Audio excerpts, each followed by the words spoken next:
Hey pen pals, in this quick tip video I'm going to show you how to fill an eyedropper fill Opus 88 fountain pen. First we have the pen, of course. This is an Opus 88 flow.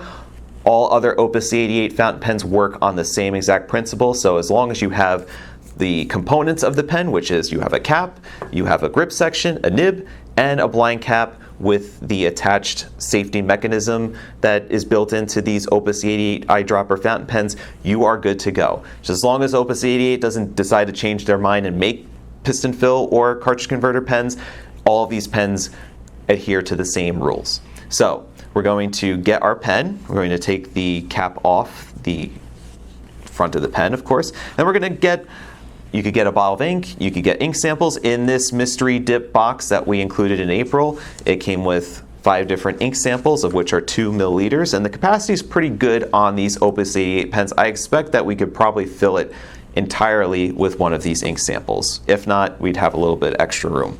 So we could grab any ink that you prefer, any fountain pen ink, of course. This is a Pilot new Iroshizuku ink with the Hotaru B. So we're going to have our ink sample here.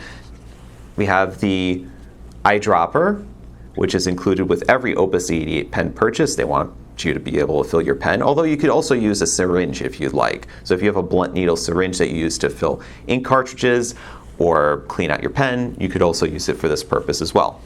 So we have our eyedropper. Next we're going to unscrew the grip section from the barrel.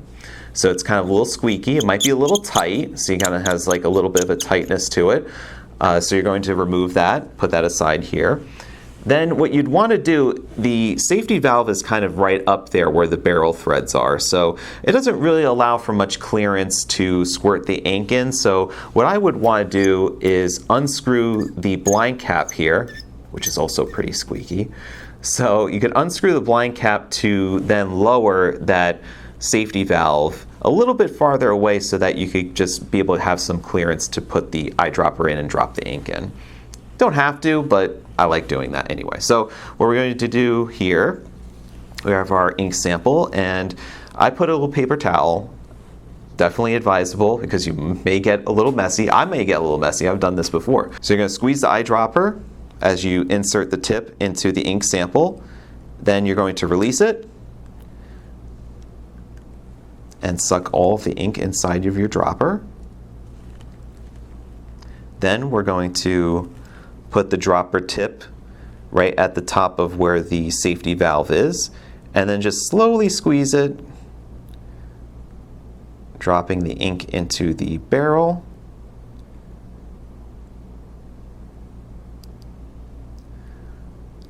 And there we are. Next we're going to insert the grip section back on the barrel. Just going to make sure that this threads on nicely. Now what I want to do is I want to screw this back on but not screw it on all the way. There's a tip here to get the pen running a little bit easier than you would just screwing it on all the way and making it tight. I'll show you how. It's like you want to leave at least maybe another quarter turn to a half turn left before screwing it on all the way. And the reason behind that is that you want to have the air kind of get out of this pen so that it could then feed through to the feeder. And also you're going to leave the blind cap disengaged like this, so you're not going to screw that all the way back in just yet. We want to get some ink flow going first, because when you do screw this all the way in, it's going to plug up the feed from accessing the ink. So if you screw this all the way up and then turn your pen over, it's not going to get any ink. As I have it down like this, and I have it purposefully over the ink sample vial just in case any ink comes out, what I'm going to do is I'm going to then finish screwing this in all the way.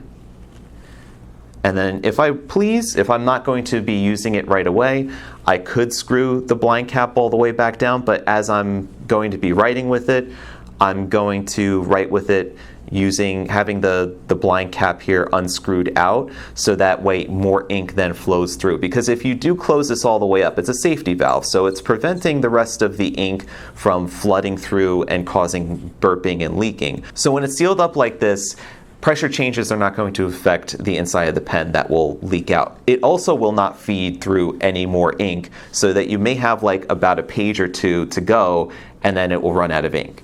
So if you're planning on writing quite a bit with it, I would leave the blind cap open like this and continue to write away. A tip to kind of get things started is that it may not be flowing right away automatically. As I'm just touching it to the paper towel, it is flowing right now. So if that little trick of screwing it completely closed with it pointed down doesn't work for you, what I would also suggest doing is just dipping it into the bottle of ink or ink sample that you're using, and just that way that it primes the feed and gets the ink flowing to the nib. You can close up the pen, and then if you're planning on not using it for a while, I would also screw closed the blind cap. And there you have how to fill an Opus 88 eyedropper fountain pen. Thank you for watching, and stay inky, my friends. Take care.